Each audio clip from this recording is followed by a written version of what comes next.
Tricksy triumphant travellers. Tricksy triumphant travellers. Tricksy triumphant travellers.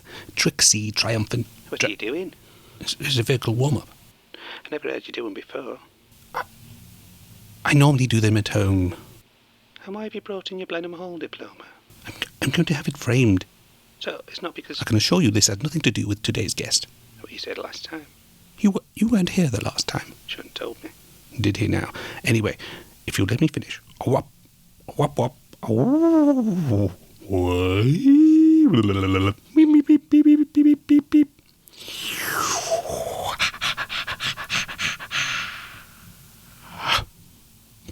Right, I'm ready.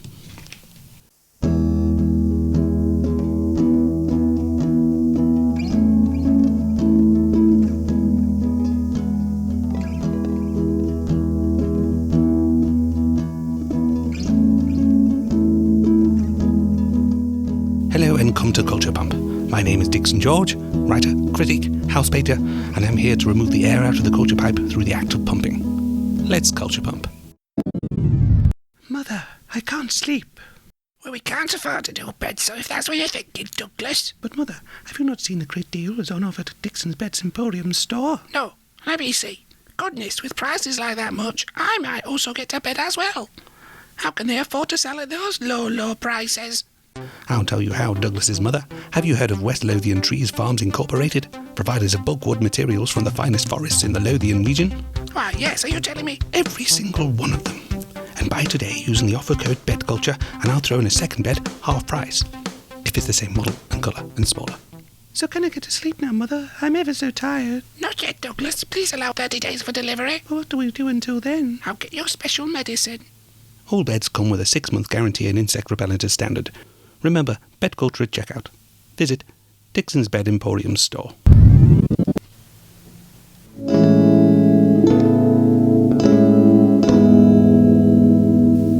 All the world's a podcast, and all the people merely owners of recording equipment.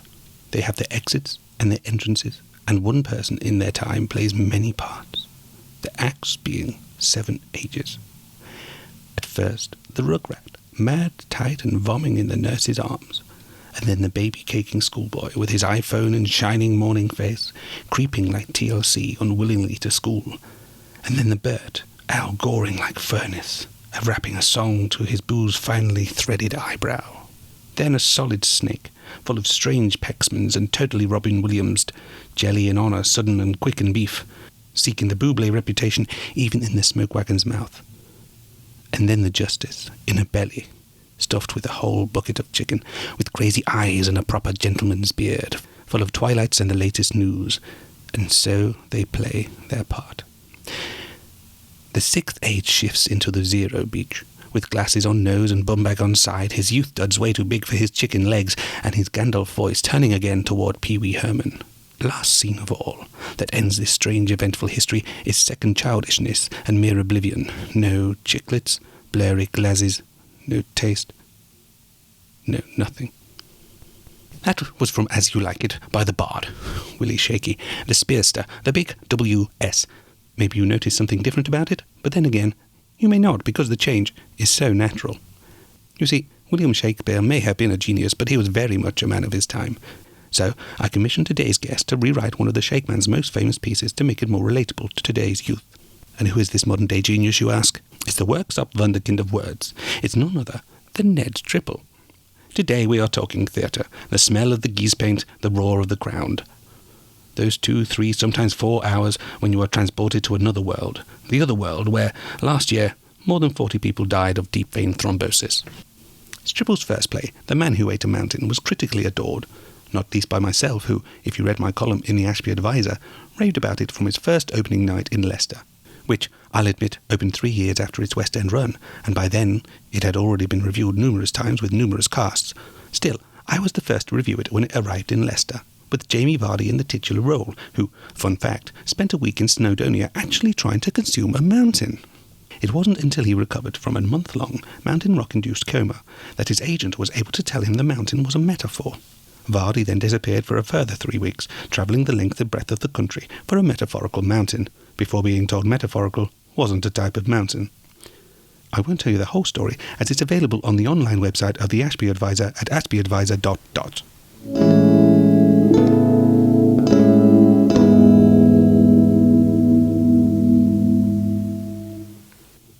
Ned's stuck in traffic. Stuck in traffic? You're kidding me. I thought this was a professional operation. We've not had one successful show yet. We put them out. Of course we put them out. I have to produce something. I signed that contract with... Well, never mind who with. What do we do? Can we have a phoner? When I said he was stuck in traffic, I'm being tactful. I mean, he caused a traffic accident. He's trapped in a wreck. So when you said he was stuck in traffic, you meant that literally. Is he okay? He's dead. What? We just got a text through. He's dead. Ned Stripple, 1980 to 2019. 20. Huh? 2020. 2020. A sad loss to the world of theatre, and my condolences go out to the family. They're dead. Oh, that's something. In the car. All of them were in the car. Where were they all going? Get on with it. Ned Stripple will always be remembered by those who loved his work, and in tribute, I'd like to read one of the speeches from his latest play, which was to be an exclusive for Culture Pump. I'm sure he would have wanted us to read it, so here we go. World exclusive. An extract from Words from Our Mouths by the late Ned Stripple, 1980 to 2019. 20. Yes. One day, Father, our words will cease to define us. They will instead defile us, destroy us, divide us. Our words will strip away our humanity and leave us as messy puddles on the floor like yesterday's sink. Because we can't keep our mouths shut. A vocabulary will do nothing to stop what is coming. We will all burn like books on a burning bonfire of hot flames and sizzling paperbacks. So you can say I should talk to you. You can say I should waste non-carefully chosen words on this. But I say no, Father. I say no. I will not tell you what time it is. Well, that was a bit shit, wasn't it?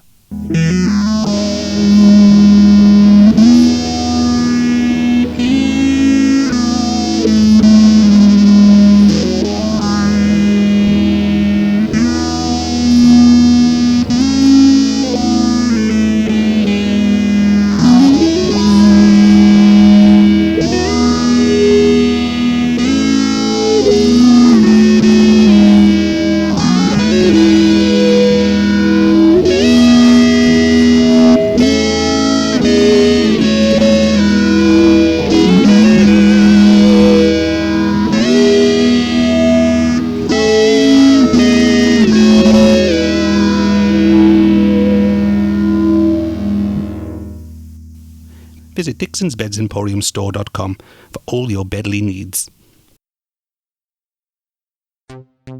Thank you for listening to Culture Pump. Everything was written and performed by me, Mark Granger, apart from the ad music, which is called Splash in Memory and is available from podsummit.com. And they've made a load of these free tracks for podcasts, so it's worth having a look. The stirring brass band music is called Dreams Become Real and is by Kevin MacLeod and can be found at incompetech.com. Again, they've got some great music for podcasts. And the sad music near the end is called Ceremonial Prelude and is by Circle Britain and is available from the YouTube library. If you like what we heard, please subscribe to the podcast and tell your friends all about it.